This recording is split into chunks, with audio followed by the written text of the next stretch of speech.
Okay, so the United States Postal Service is handing your mail, your prescriptions, your tax documents to third-party trucking contractors who may not have valid commercial driver's licenses, may not speak English, and may not even be legally in the country. And the Postmaster General says he had no idea. So this past Tuesday, Rep. Gill sits down with Postmaster General Steiner at a House oversight hearing and starts asking about non-domiciled CDLs, and Steiner's answer to basically everything is, "I'm not aware of that." Watch how fast this falls apart. Let's get into it. Mr. Steiner, I want to begin with a few questions for you. Do you know how many of the drivers who haul mail for USPS are using non-domiciled CDLs? To my knowledge, at this point, none.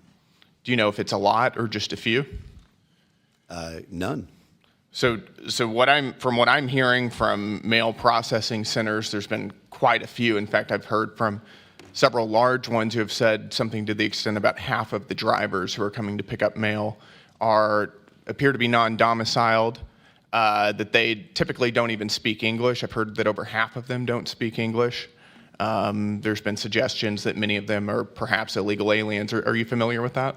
I'm not sure where that information comes from, but it's coming from major mail processing facilities. That probably wouldn't surprise me, but my guess is that... Sorry, it wouldn't surprise you that there's a lot of drivers who are non-domiciled? No, it wouldn't surprise me that that's where the information's coming from, because if you look at the information from our United States Postal Inspection Service, which everybody that hauls for us has to go through a check with them, I think they've probably got better information. And what is that information? That every driver that drives for us, whether they're an employee or whether they're part of a third-party contractor, has to go through and make sure that they are a domiciled CDL holder. Is that being enforced? Because I've been told by multiple different parties that that rule is not, in fact, being enforced in any meaningful way. I've been told by our Postal Service that it is. Okay. Well, I've got this is from a whistleblower, postal whistleblower. Here are multiple non-domiciled licenses from 1 hour of check-ins at one USPS facility. This was from March of 2026 that's been recorded. Yeah, if you'd send that on to us, I'll have our Postal Inspection Service look at that and find out what happened. We've also got recording from Pete Rosalius, who's the VP of Transportation Strategy at USPS, who has said, quote, we didn't understand the magnitude of how many people are using non-domiciled CDLs, suggesting that attempted to stop this practice, but realized that there are too many drivers who are using these non-domiciled CDLs, so it wasn't, I guess, practicable to enforce that particular ruling. Are you familiar with that at all? Not familiar at all, no. So it's your testimony that there are no CDL or no mail carriers, who are non-domiciled CDL drivers? No, my testimony is that I'm not aware of the conversation that you're referencing. Okay. What are you guys doing to ensure that there are no non-domiciled CDL drivers carrying our mail? Our Postal Inspection Service looks at everybody that drives mail. Can you explain how that's being enforced?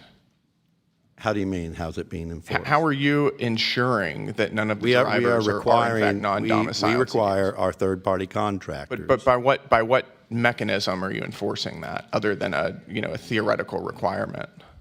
I don't know how you can do anything other than in person, right? I mean, our folks are... Are drivers required to use a post badge? As far as I know, they are, yes. And I've heard from multiple mail processing facilities who are telling me that none of that is being enforced in any meaningful way. And it seems, based on... If you'll bring me that information, we'll make sure it stops. I'd be happy to do that, because I don't think that makes our roads any safer. No, you're absolutely right. And look, we all agree that safety is number one, but let's put it in perspective. You have 2,000 deaths every year from gig drivers driving. Mm-hmm. You've got other companies using them to deliver packages. Mm-hmm. Those folks are USPS is outsourcing that as well. We don't have any gig drivers for the United States Postal Service. But the mail carriers, are not necessarily USPS employees. Is that correct? That is not correct. They're all employees. You don't outsource any of that. We do not. You don't outsource. So every single delivery truck that is carrying mail in the United States is an employee of USPS. That delivers to our customers, absolutely. Or that is transporting mail. Oh no, transporting mail is a whole different animal. That's what I'm We're talking talking about here. delivery. I'm I don't talking think about gig transporting mail. drivers are transporting mail. They're transporting individual packages to customers, and there's 2,000 people dying every year because they're going through the neighborhoods. That's what we're concerned and about. So let's put it in perspective. You're absolutely right. So let's put it in perspective. 2,000 people died because we had gig drivers that are probably unlicensed, they're probably uninsured, they're untrained, and they're killing people not on the highways. They're killing people in neighborhoods. Go talk to homeowner associations and ask about the people that are driving through the neighborhood, speeding through the neighborhood when their kids are playing to deliver a small package that should be delivered by the United States Postal Service. And so I completely agree with you on the CDL issue. We've taken care of that. I'd like to see us look at taking care of the gig drivers that are driving through our neighborhoods. Thank you, Mr. All right, so let's talk about what you just watched, because Gill didn't come in with opinions. He came in with receipts. He asked Steiner point blank, do you know how many of your third-party drivers are using non-domiciled CDLs? And Steiner says, to my knowledge, none. None. That's his answer. Then Gill hits him with what he's been hearing from mail processing centers. About half the drivers showing up to haul federal mail appear to be non-domiciled. Over half don't speak English, and there are suggestions that many may be undocumented. And Steiner just sits there. And here's the thing. This isn't some fringe accusation. A recent internal audit found that USPS has been increasingly outsourcing long-haul mail transport to private contractors with severe blind spots in driver background checks, safety compliance, and licensing verification. The subcontracting system is so fragmented that primary contractors hire independent operators to fill routes, and postal inspectors can't even track who's actually behind the wheel of trucks carrying federal mail. That's not conspiracy, that's an audit. Then Steiner tries to pivot. He starts talking about gig economy delivery drivers and how they're the real safety problem, causing fatalities in residential neighborhoods. And Gill has to stop him and clarify. The drivers operating USPS delivery trucks are direct USPS employees, not outsourced contractors. Two completely different things. Steiner was either confused about his own workforce or deliberately trying to change the subject. Neither option is great when you're running a federal agency. And by the way, the gig economy safety issue Steiner brought up, it's real, but it has nothing to do with what Gill was asking. Accidents involving freelance delivery drivers have surged nearly 40% over the past 3 years. Speeding near schools, reckless driving in residential areas, and because those drivers are classified as independent contractors, the corporations they work for face almost zero direct liability. That's a real problem, but it's not this problem. It's a deflection. And a pretty lazy one. Now here's where it really falls apart. Gill pulls out a document from a postal whistleblower. Actual evidence. Multiple non-domiciled licenses recorded during 1 hour of check-ins at a single USPS facility. 1 hour. One facility, March 2026. And what does Steiner say? Send that on to us, and I'll have our postal inspection service look into it. The man in charge of the entire postal system is learning about a systemic security failure in his own agency from a congressman holding a piece of paper. And this is the part that should really concern you. Federal authorities have been cracking down on non-domiciled CDLs because states have been issuing them with almost no vetting. Some states became known as CDL mills, handing out commercial licenses to people who showed up with temporary residency documents and nothing else. No driving history checks, no background verification. The FMCSA finalized a rule in February 2000 restricting non-domiciled CDLs to only H-2A, H-2B, and E-2 visa holders. 30 states were found to have been illegally issuing tens of thousands of these licenses, and USPS was apparently just accepting all of them. Then Gill drops the next bomb.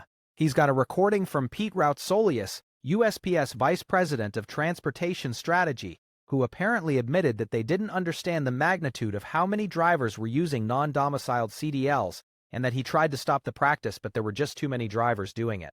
A USPS VP saying on the record, "We knew about this and couldn't stop it." And Steiner's response? Not familiar with that at all. The Postmaster General is not familiar with his own VP's admission about a systemic problem in his own agency. And here's the security angle nobody's talking about. Whistleblowers inside USPS facilities are saying that thousands of third-party drivers show up daily to pick up tons of federal mail without proper commercial credentials. Internal facility logs leaked to Congressional oversight show a high volume of drivers presenting irregular out-of-state documentation, and management knows. One facility supervisor said if they turned away every driver with questionable credentials, half the mail wouldn't leave the dock. That's the trade-off they're making. Speed over security, volume over vetting, your mail over your safety. And Gill made Steiner say it on the record. He asked, "Is the non-domiciled CDL rule being enforced?" Steiner said, "I've been told by our postal service that it is," and Gill immediately hit back with, "I've been told by multiple different parties that rule is not being enforced in any meaningful way." So either the Postmaster General is being lied to by his own people, or he knows the truth, and he's sitting in front of Congress pretending otherwise. Those are your two options. Pick whichever one makes you feel better. And underneath all of this is the labor crisis nobody wants to say out loud. The American trucking industry is facing a severe driver shortage. Legacy drivers are retiring. Fewer young Americans are entering the field. And subcontracting firms are quietly recruiting from undocumented populations to fill the gap. These workers are vulnerable to exploitation, longer hours, lower pay, zero protections. And the companies hauling federal mail are benefiting from that vulnerability, while USPS looks the other way. That's not a staffing problem, that's a policy choice. And let's zoom out for a second because this isn't happening in a vacuum. The Postmaster General's 10-year restructuring plan has been pushing hard to cut costs by privatizing mail transport, offloading routes to the lowest bidder, and lawmakers on both sides of the aisle have been screaming that this is compromising the agency's standards. When you prioritize cost-cutting over compliance, you end up with exactly what Gill just exposed. Unvetted drivers hauling federal mail with licenses that shouldn't exist. For companies that don't ask questions, that's not efficiency, that's negligence with a business plan. And here's what makes this actually insane. The FMCSA found that in 2,205 alone, at least 17 fatal crashes and 30 deaths were caused by non-domiciled drivers who would now be ineligible for a license under the new rules. A 5-year-old girl in California was permanently injured. 3 people died in a Florida turnpike crash after a non-domiciled driver made an illegal U-turn. A train crew member was killed in Ontario, California. These aren't statistics. These are people, and the system that allowed those drivers on the road is the same system hauling your mail right now. So here's the line. The Postmaster General sat in front of Congress and said he wasn't aware of a problem that his own VP admitted to on the record. Whistleblowers are saying management knows and looks the other way.